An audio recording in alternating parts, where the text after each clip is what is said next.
Donc, pour l'instant, je vais vous présenter les présentateurs de notre première session cet après-midi.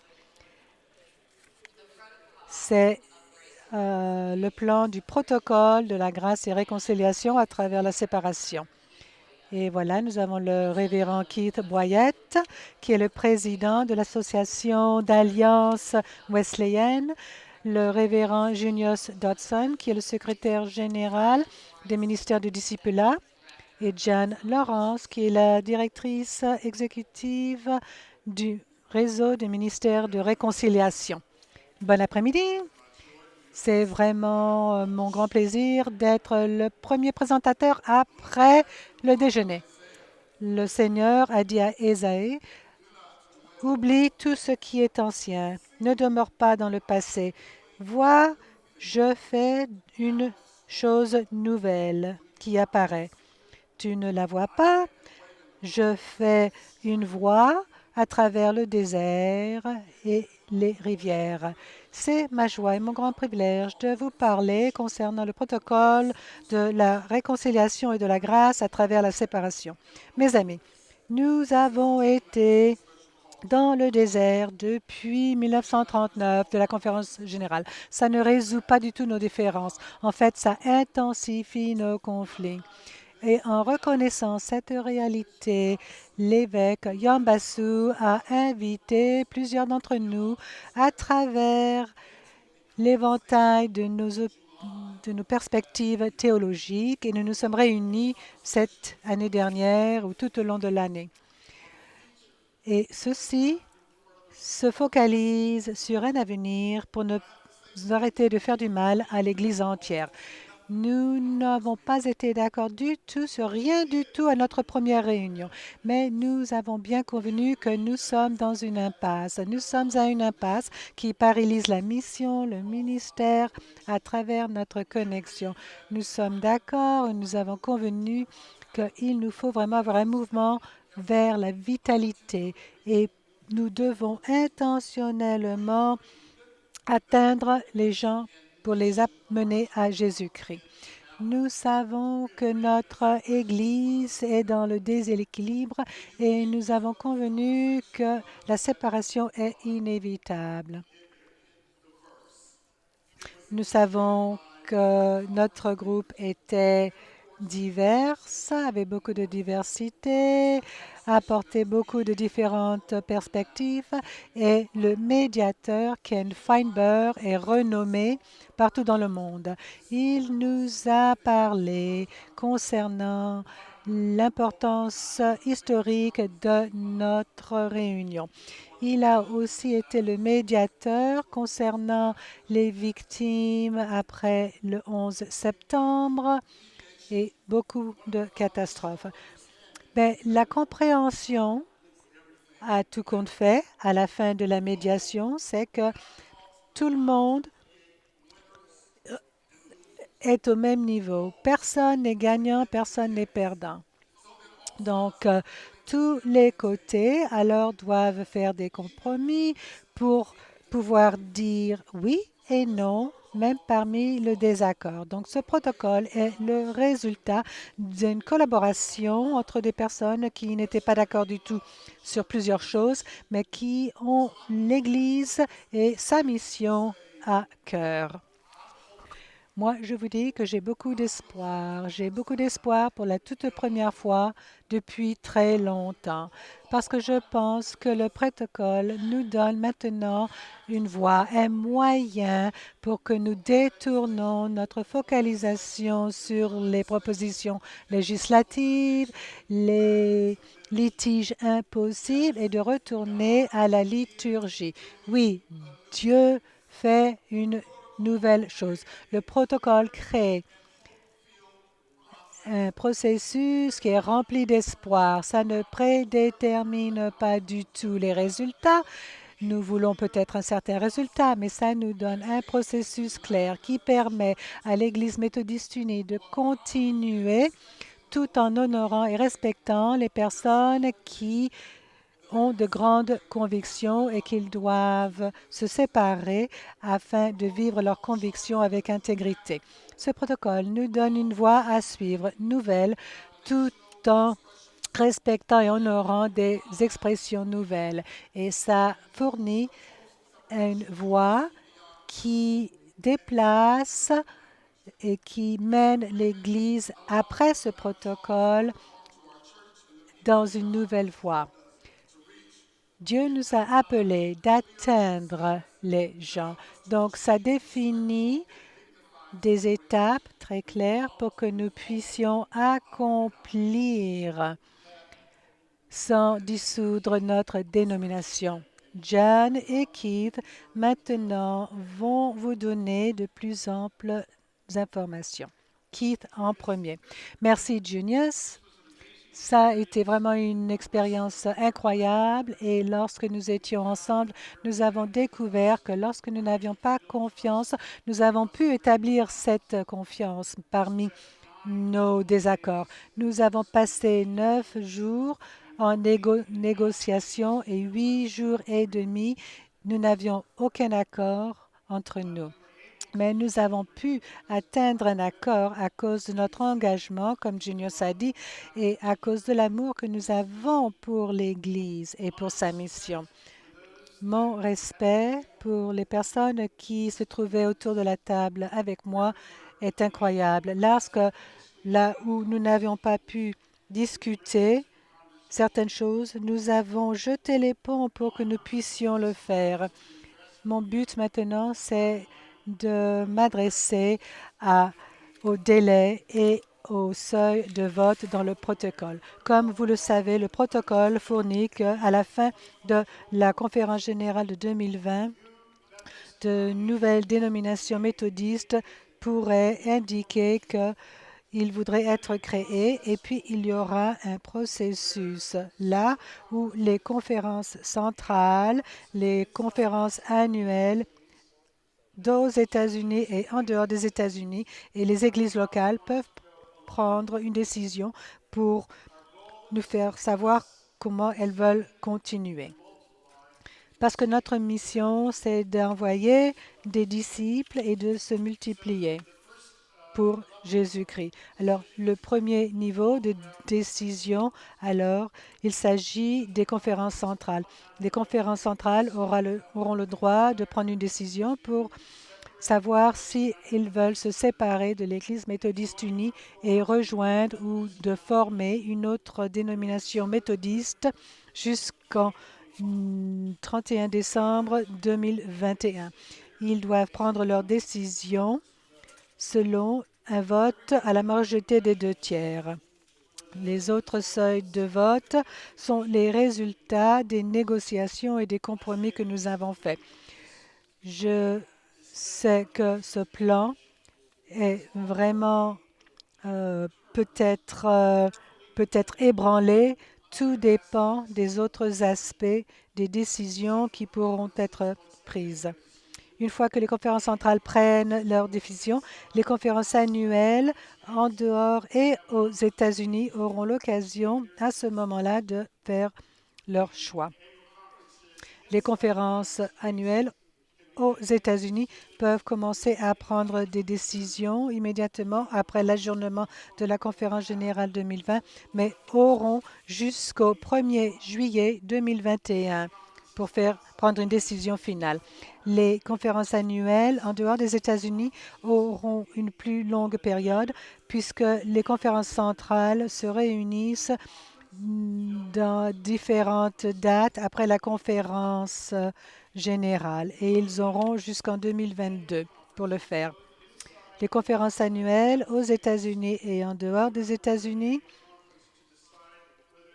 pour savoir que leur conférence annuelle décide de se séparer de l'Église méthodiste unie ou de rejoindre ou de former une nouvelle dénomination méthodiste sera faite à la majorité de 57 majorité de 57 Et vous voyez, de par sa nature, c'est un compromis que les partis dans la médiation ont fait.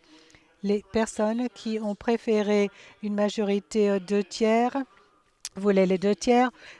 Les personnes qui ont préféré une majorité à 51% ont bien discuté. Mais le médiateur a exercé son pouvoir de médiation et de négociateur qu'un compromis est beaucoup mieux que rien du tout. Donc, c'était une façon d'arriver à ce que nous voulons faire. Les églises locales aussi auront le pouvoir de prendre une décision pour voir s'ils veulent rester avec leur conférence annuelle ou non. Les églises locales n'ont pas à attendre la décision de leur conférence annuelle aux États-Unis. Mais encore une fois, le seuil de vote encore une fois, c'est le résultat d'un compromis.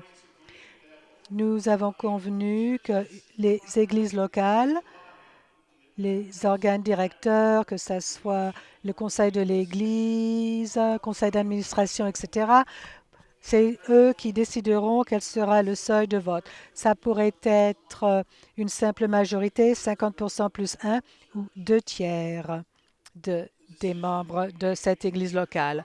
Donc, c'est les conseils directeurs des églises locales qui décideront. Donc, tous les membres doivent être présents pour voter dans les églises locales. Et donc, les seuils de vote, alors, sera la décision des conseils directeurs. S'ils décident de se séparer de l'Église méthodiste unie, de rejoindre ou de créer une nouvelle dénomination méthodiste. Et les églises locales peuvent voter jusqu'au 31 décembre 2024. Nous voulons développer un process pour que les églises locales puissent avoir assez de temps pour prendre soin de leurs propres besoins. Merci.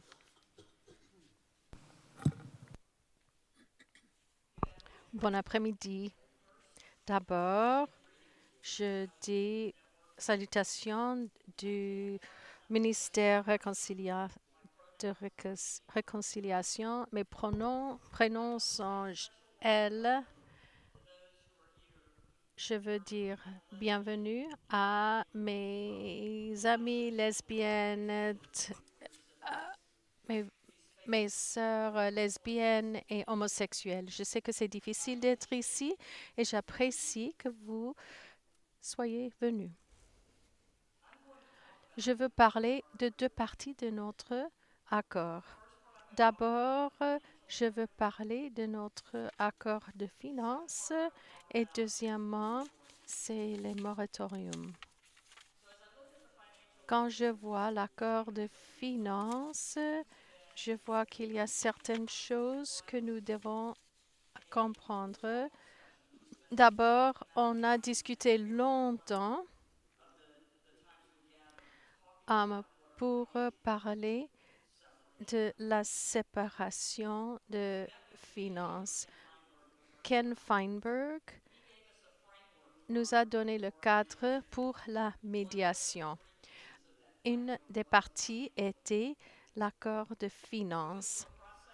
Nous avons eu un processus en petits groupes diversifiés pour parler de quel était notre travail pour la recommandation de finances.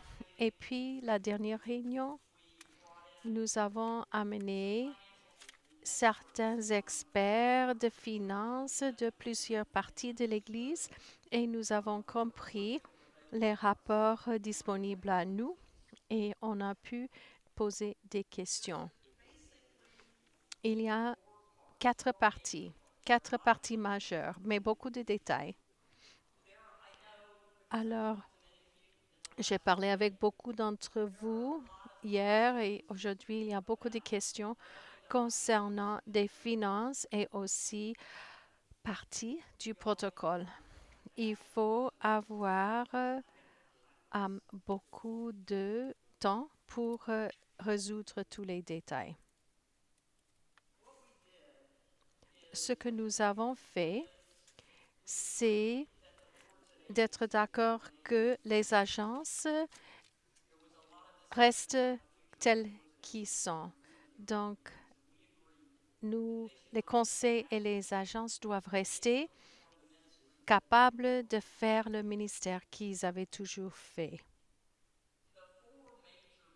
Les 4 parties principales étaient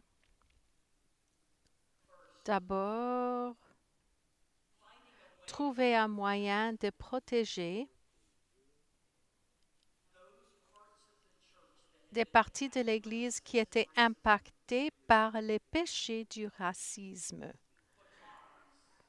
Parce que nous tous, on savait que quand on coupe le budget, typiquement, c'est là où nous voulons couper les finances. Alors, on a voulu protéger ça. Donc, malgré tout ce qui se passe, il y aura toujours des fonds semblables à ce qui est là maintenant pour ces ministères. Alors, nous avons mis 39 millions de dollars durant 8 ans pour ce travail. Ça comprend le travail que je viens de mentionner ainsi que les fonds pour l'université africaine. La deuxième partie de termes de finances que nous avons discuté est 27 millions de dollars désignés pour de nouvelles dénominations qui peuvent surgir de ceci. 25 millions de cela étaient identifiés durant 4 ans pour une dénomination traditionnaliste. On savait qu'il y avait une qui avait déjà une structure légale et assez d'adhérents. Alors, c'était la première chose qu'on a fait, c'était pour adresser cela, mais on ne savait pas, nous, autour de la table, on n'avait pas d'informations concernant d'autres groupes qui ont pris des étapes légales. On savait qu'il y avait ceux-là qui ont voulu former des dénominations, mais on ne savait pas. Alors, on a établi 2 millions de dollars sont mis en fiducie pour d'autres nouvelles dénominations éventuelles. Alors, j'ai beaucoup à dire, mais pas assez de temps. Alors, il y a encore certaines choses que nous faisons pour des finances. Un, c'est nous avons une clause de fiducie pour quand il y a le transfert d'adhérence d'une Église méthodiste unie à une autre dénomination. Les églises et les conférences annuelles peuvent prendre leurs actifs et leurs propriétés et aussi les pensions aussi vont suivre. Deuxième partie de ce que je devais parler, c'est le moratorium.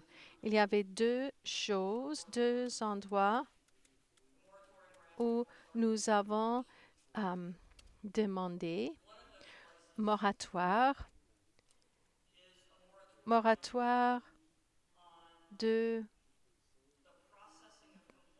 des plaintes et des plaintes juridiques contre les LGBTQ ou leurs pasteurs pour avoir violé la discipline, désobéi à la discipline. Et deuxième partie, avant de terminer, je veux dire merci aux évêques qui ont été d'accord de soutenir cela, cette partie du moratoire. Il n'y a rien qui vous force, à part les 16 personnes à la table. Mais dans l'esprit du moratoire, c'est très important. pour vous qui pensez que vous devez obéir à la discipline et de ne pas honorer cela, je vous demande de reconsidérer cela au nom de l'équipe de médiation. C'est quelque chose que nous avons décidé que si on voulait avancer, il faudrait arrêter là où il y a du mal ou bien réduire le mal qui se passe. La deuxième partie, place où il y a moratoire, c'est les églises qui se ferment.